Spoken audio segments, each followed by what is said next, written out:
Jesus was a rock star.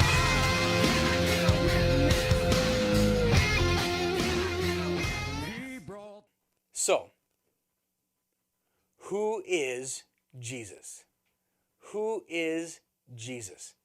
That QR code right there will bring up the mind map that we're going to be going through tonight. I encourage you to do that. I love my mind maps. You know me. So who is Jesus? Well, he's God. He's a savior. Is he what? Who is Jesus? So we're going to walk through from a few different perspectives of who Jesus is. First off, Jesus is a historical figure. Now, there are no records of the crucifixion. So somebody says, well, there's not even any proof that Jesus ever died on the cross. Well, you know what the Romans didn't keep track of?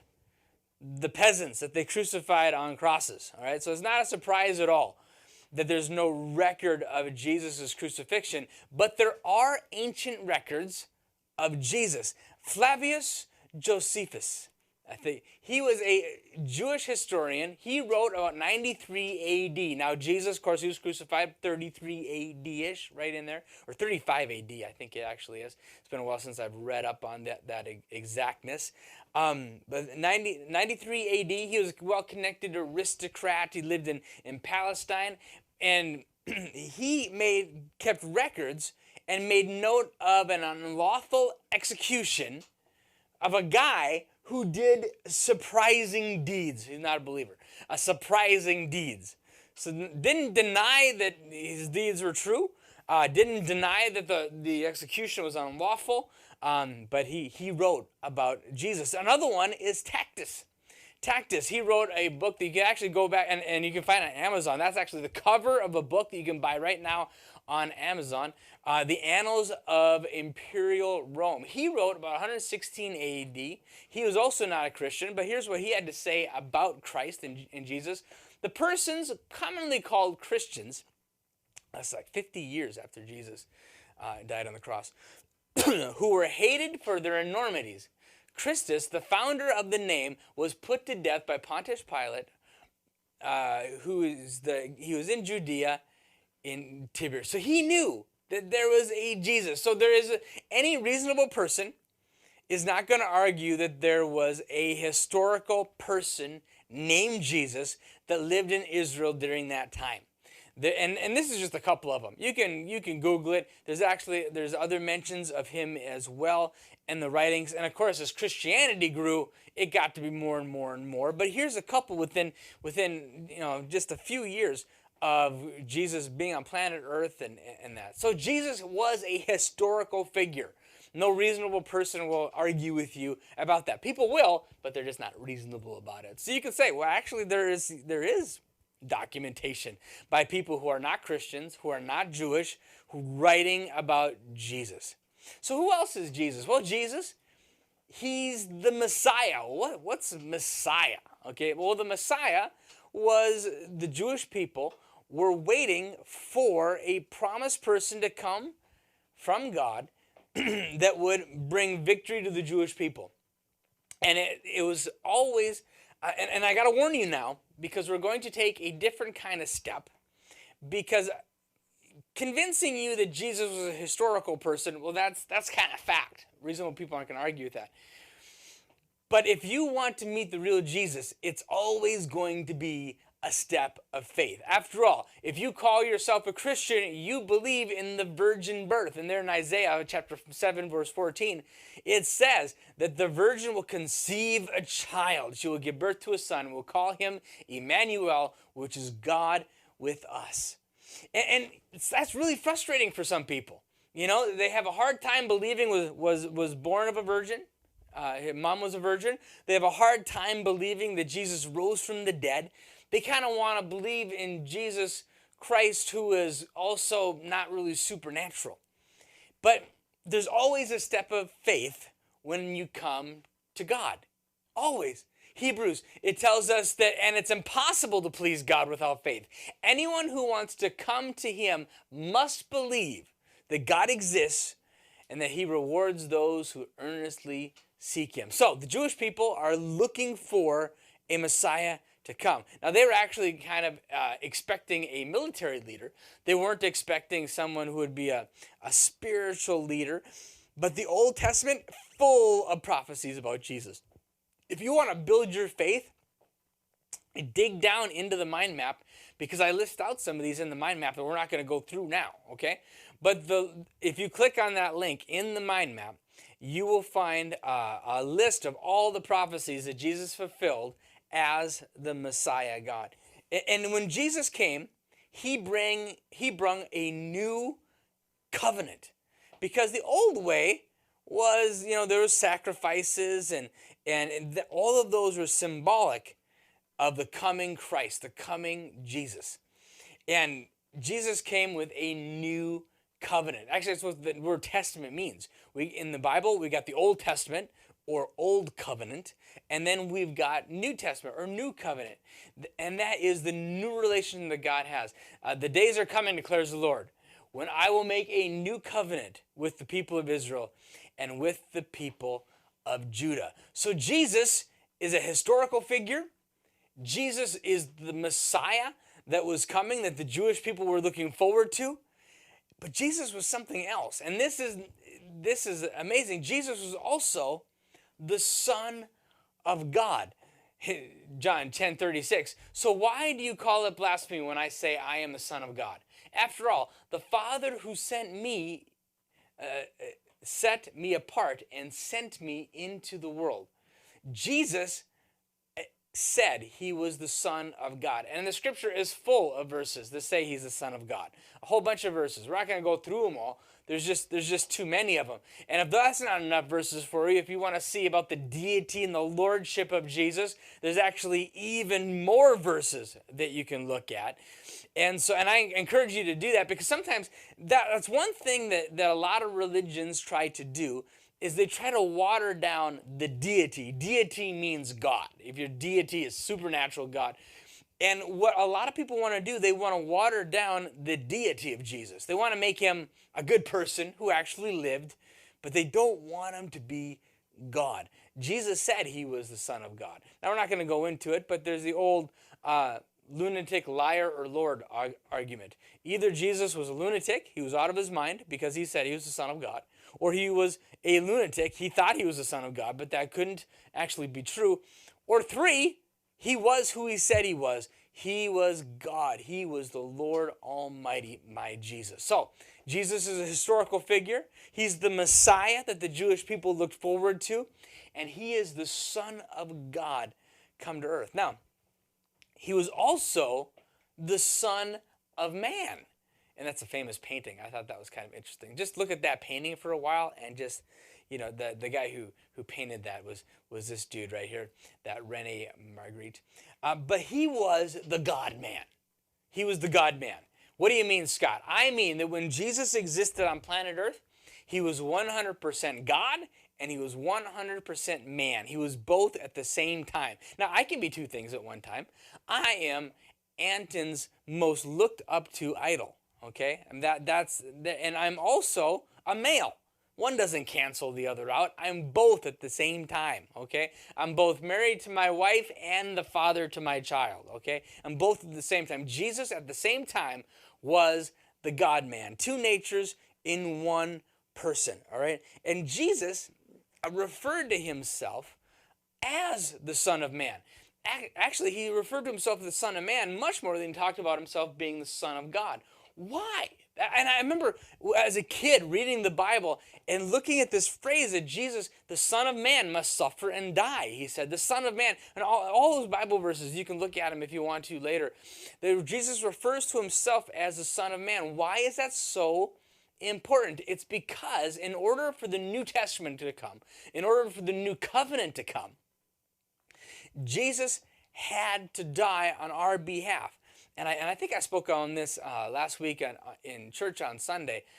So if you were there, but I got to say it real quick, just in case you weren't there, because it's really important. In the Old Testament, they sacrificed lambs. And they sacrificed lambs on Passover. And they would kill the lamb, and that represented the wages of sin is death. Because of our sin, the lamb dies in our place. But that lamb was a foreshadowing to Jesus, who on Passover When Jesus was crucified, it was on Passover that happened. At the same time that they were sacrificing the Passover lamb, my Jesus was dying on the cross. Why was it important that Jesus was the Son of Man? Because when he was born into this world, he experienced all the hardships that you've experienced. He experienced joy, he experienced sadness, he experienced temptation, and he never sinned. He never sinned. He became the second Adam. We might even get to look at a verse like that.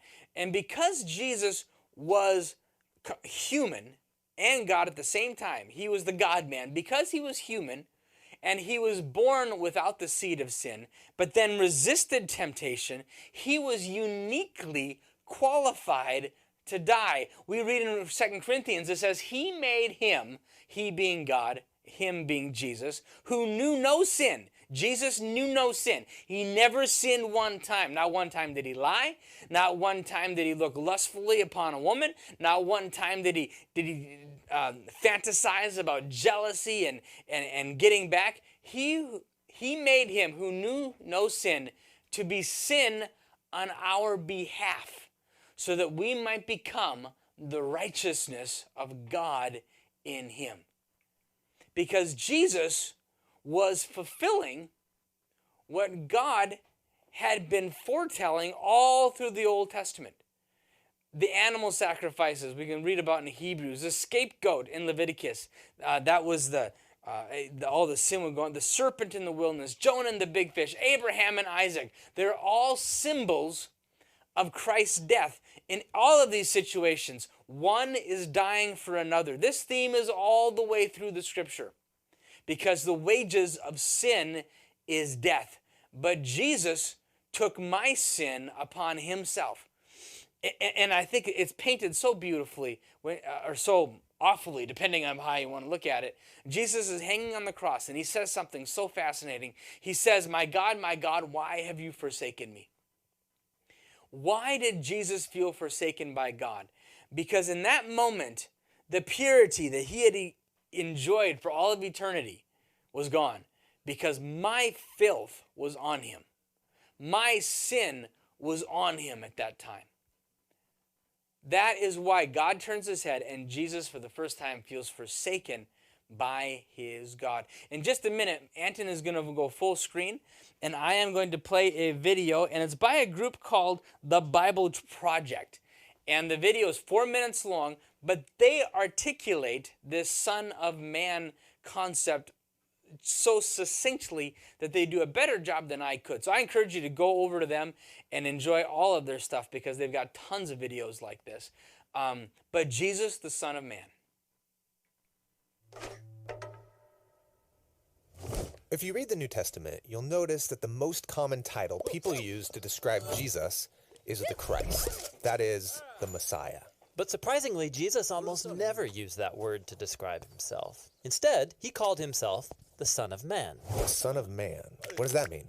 Well, the phrase comes from an important chapter in the book of Daniel in the Old Testament. Daniel was an Israelite prisoner of war who was forced to live in the empire of Babylon and work for the prideful, violent king who destroyed his home. That sounds horrible. And while he was living and working in Babylon, Daniel had this crazy prophetic dream. You ready for it? I'm ready. He saw 4 beasts crawling out of a dark sea, hybrid monster-like animals, each scarier than the one before. And the 4th beast is so mutant, there's nothing to compare it to. And it's violent, leaving death and destruction in its wake. What in the world is this about? Well, he's told that these beasts symbolize violent, prideful kings and their empires. Oh, like the one Daniel's enslaved to. Yeah, and these creatures might seem random to you, but these images are developing an important biblical theme. How humans are these remarkable creatures, capable of doing great good and horrible evil. How we can behave like animals.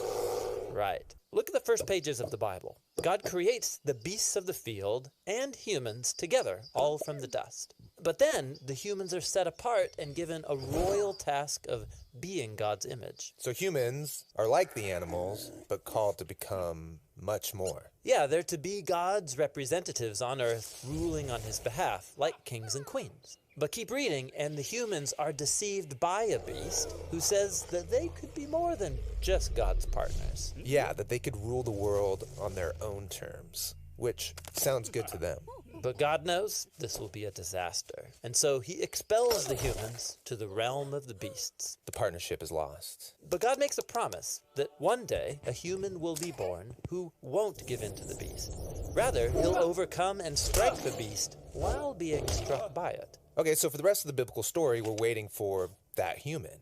But instead, in story after story, we find people acting like beasts. Yeah, like in the next story about Cain, who's jealous and angry at his brother Abel. God warns Cain that he's facing a beastly urge called sin, a dark, mysterious kind of evil that consumes humans. But God says that Cain can rule the beast if he chooses. But he doesn't rule the beast. He lets this urge devour him, and he becomes a beast. And then after this, Cain's children spread their animal-like violence, and it leads to the founding of a whole civilization known for its beastly pride, the city of Babylon. Okay, Babylon. So fast forward, this is where Daniel is enslaved, having this bizarro dream. Exactly. Now, watch what happens next in Daniel's dream. He sees into God's throne room where a court is set up, and God condemns the beast to destruction. That's great. And then Daniel sees that there's actually more than one divine throne. Oh, right, the throne that humanity left behind. Right. There hasn't been a human who's able to overcome the beast and rule alongside God until now. Daniel sees a figure called the Son of Man, which means a human. And he rides on a cloud up into God's presence and then sits down on the divine throne to rule the world. The partnership's renewed. Yes, and even more, all humanity worships and serves this Son of Man alongside God. Oh, worship? So this is no ordinary human. This is like a God human. Exactly. And so now you can see why Jesus of Nazareth, when he came onto the scene centuries later, chose this title, the Son of Man, for himself. He was claiming to be that truly human one on a mission to confront the beast. He was tempted to seize power on the beast's terms. But unlike every human before him, Jesus resisted the urge. And then he went about banishing the beast from people's lives, and he was teaching people how to rule the beast instead of being ruled by it. Okay, so how do you rule the beast? Well, Jesus did it by giving up his life. Wait, rule the beast by dying? Yes. When Jesus was on trial in a human courtroom and being condemned to death, he said, "From this moment on, you will see the Son of Man sitting at God's right hand and coming on the clouds." But this is the moment he's about to die. Exactly. From one perspective, the cross looks like a beastly torture device, but Jesus viewed it as his throne. And on this throne, he exposed the subhuman nature of our evil by letting it do its worst, and then he overcame it with his divine life and love. Jesus' execution was his exaltation. So Jesus is the first human to overcome the beast, and as a result, he can partner with God to rule the world. And so now, Jesus is summoning a new humanity into existence, one that can overcome the beast in the same paradoxical way. To rule the beast by dying. And then by discovering that Jesus' life and power can become our life and power. So we can rule the world as God's partners, but Jesus style, in the power of service, humility, and self-giving love. It's done. So there he is, my Jesus, the Son of Man. So Jesus is a historical figure. He's the Son of God. He's the Son of Man. And uniquely qualified to bring me salvation. But I'll be honest with you, that's not who he is to me. And, you know, people can argue with your historical Jesus. People can argue with Messiah Jesus. People can argue with Son of Man and whether that was necessary or really or true. But you know what nobody can argue with is that Jesus is my absolute best friend. And I have this song, if you come to our church, there's a CD that is a little dated now, to be honest with you. It was quite a few years ago that I did it. And there's a song on there called Love Song. And it's a super simple song. It just says, I love you, I love you, I love you. I love you, I love you, I love you, Lord. I love you, I love you, I love you, I love you best of all. And it's a nice song to do for worship because the first time you sing it, you can begin to worship with it and tell Jesus how much you love him. But I wrote that song when I was 16 years old, and I was driving from my girlfriend's house who had just dumped me. Okay, it wasn't that day, but she had dumped me a few days earlier, and I was driving her home from work, and you know, puppy love is very real to puppies, right? I thought my world was over because this girl dumped me, and she had, you know, she had been a nice Christian girl, and she kind of backslidden and things, and she would spiral down after that, actually, because obviously I was holding her together. No, that's not true. But I'm driving in my car from Horace, down the Horace Road before it was nice, and I was just feeling so depressed and so sad, like only a 16-year-old kid who just got dumped can feel. My world was over, you know, and somehow I cried out and I said, Lord, even if everybody hates me, I want you. And then I began to sing that song. I love you, I love you, I love you, I love you, I love you, I love you best of all. And then the chorus goes, sing a love song to the Lord, sing a song to my best friend. Sing a love song to the Lord. He's the creator of man. And as I sang that, I just thought the God who created all of this, the God that created all of this, the God that Jesus who came and died on the cross and rose from the dead, that God likes me. He likes me. He enjoys me. He wanted me. And, you know, pain kind of brings you closer to God. And that was a really special night for me. And it's been a really special song for me all of these years. Because at the end of the day, yeah, Jesus he's a historical figure. He's the Son of God. He's the Son of Man. He died for my sins. But at the end of the day, he's my best friend. He's the one who loves me even if everybody else rejected me. Now, nobody, you know, 16-year-old Scott, everybody didn't hate him, but he thought they did at the time, right? But you can be full of, you have people that love you all the way around you and feel all alone.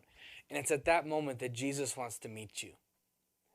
And so you can tell me there's no God, and you can believe that, and we could argue about it here and there, but nobody will ever convince me in 1,000 years that driving in my car on the Horace Road when I was 16 years old, that Jesus Christ, the Son of God, Jesus Christ, the Son of Man, was in that car with me, and he just wrapped me up and loved me.